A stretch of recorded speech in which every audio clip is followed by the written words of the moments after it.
guys! Welcome back again to my another cooking vlog serye. And for today's video, magluluto lang tayo ng tipid ulam ideas na kung saan easy budget meal nga po siya. Makikita nyo dito, bumili po ako ng patatas. Magkano lang naman po yung patatas yan. Isang buo yan na malaki.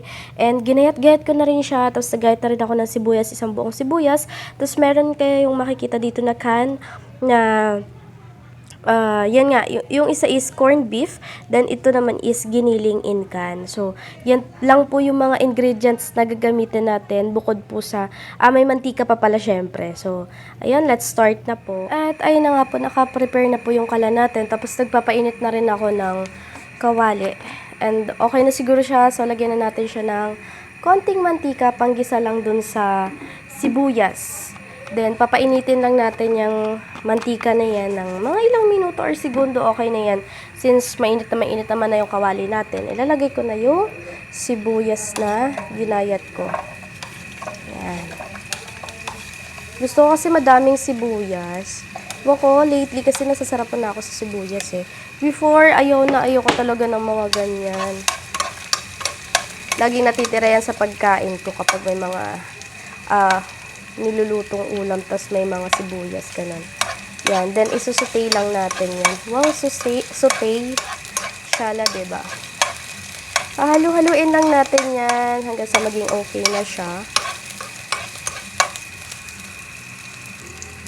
Tapos kapag medyo okay na yung sibuyas, medyo luto-luto na siya ng konti, lalagay ko na yung patatas. Ayan.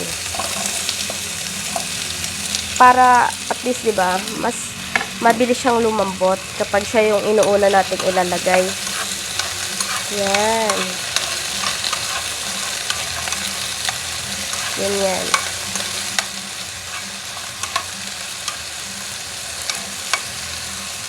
Halu-haluin lang natin. Tapos, siguro mga, ano yung tawag doon? Hayaan lang natin siya dyan ng mga ilang minuto. Haluin nyo lang ng mga siguro mga 5 minutes. Okay na yan. Tapos lalagay na natin yung mga can na ingredients natin. And ngayon, lalagyan ko siya ng konting tubig para mas maluto pa yung patatas na nilagay natin. Yan. Lalagyan natin ng konting tubig, tapos papakuluan lang ulit natin yan ng mga ilang minuto. Then kapag napapansin nyo na medyo malambot na yung patatas, pwede na nating ilagay yung susunod na ingredients dito. Anyway, yung etong recipe na to guys, sa akin lang to talaga. Yun, kung ano lang talaga yung maisipan ko na pwedeng lutuin, ganun. Wala na akong ginagaya, hindi na ako nanonood ng mga tutorials. Basta kung pwede siya, compatible sila, edi gawin natin yun, go. Lutuin natin yung ganong klaseng ulam. Ayun, nakalimutan ko palang lagyan siya ng medyo pampaanghang. Yan, lagyan natin siya nito. Pampaanghang to guys. Para manuot siya dun sa patatas. Ganyan. Pwede nyo din to lagyan ng pampaalat, yung mga seasonings like asin. Yan, tapos halu-haluin lang natin ng konti para manuot siya dyan. And, ayun nga, hindi pa masyadong malambot yung patatas, kaya dyan muna siya. Tapos, eto, lagyan natin siya ng konting paminta para mas masarap. And, ayun, update lang, medyo ano na yung patatas natin. Nilagyan ko siya ulit ng tubig kasi nga, yun, medyo matagal siyang lumambot. At ngayon, okay na siya. Lalagyan na natin itong giniling in can.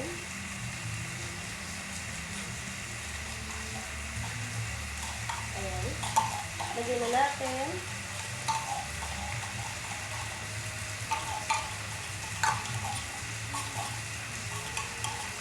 Tapos, halu-haluin lang.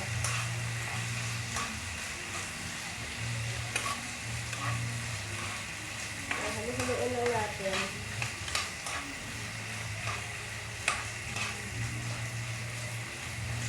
Tapos, sunod naman natin itong corned beef. Yan.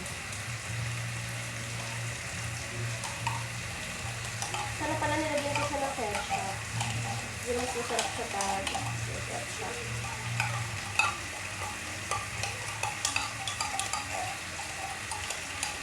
Nagparami talaga siya guys, yung ano natin. Yung, ang tawag doon? Yung ating patatas. Nagparami siya ng ano dito. Kaya ganyan kadami yung ulam. Kaya yung patatas madami. Yan. Tapos, titikman natin kung okay na ba yung panlasa niya, kung sakto lang ba yung alat niya, ganun. Haluhaluin naman muna saglit. Then, let's taste. Yan. Titikman ko lang saglit. Ayun na nga po, nakalimutan kong ilagay yung aking microphone sa aking ano. So, hindi ko alam kung naririnig nyo ng maayos yung boses ko. Iti-taste test ko na to. Okay naman na siya. Sakto lang yung lasa niya.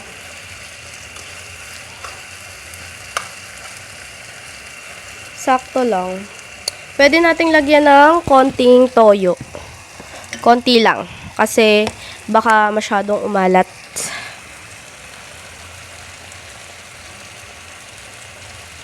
Yan. Para kumulay lang siya at hindi siya masyadong pale. Tapos hahalu-haluin lang ulit natin.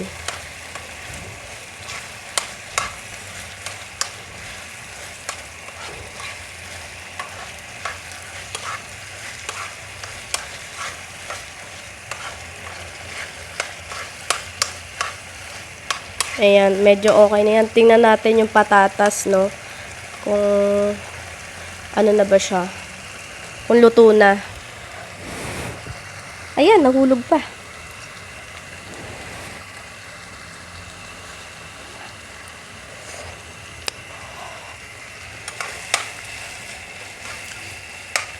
Okay na guys, luto na yung patatas. Hayaan ko muna siya dyan ng mga ilang, siguro mga 1 minute. Hayaan ko muna, ibabad ko muna para mas manuot. Magsama-sama na sila doon sa patatas. Para mas lumasa kumbaga yung patatas natin. Ayan, okay na naman na siya. Isasali na natin siya dito sa ating mahiwagang hambawan. Ayan. Yung makikita nyo naman kung gaano kasarap yan. Napakasimple lang niya. Budget meal na budget meal talaga. Tsaka makikita nyo madami na rin yung naluto natin. Mga nasa 100 lang to.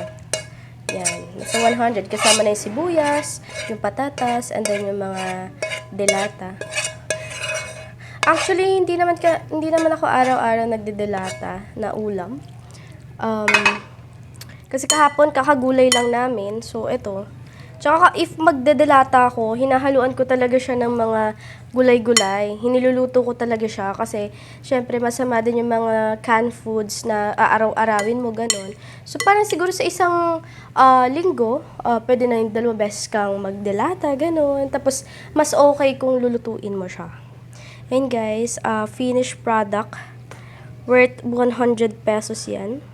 Hindi naman saktong 100 pesos, basta nagkakahalagang 100 pesos po ang ating ulam for today. So, ayun guys, dito ko na tinatapos ng video na to. Thank you for watching.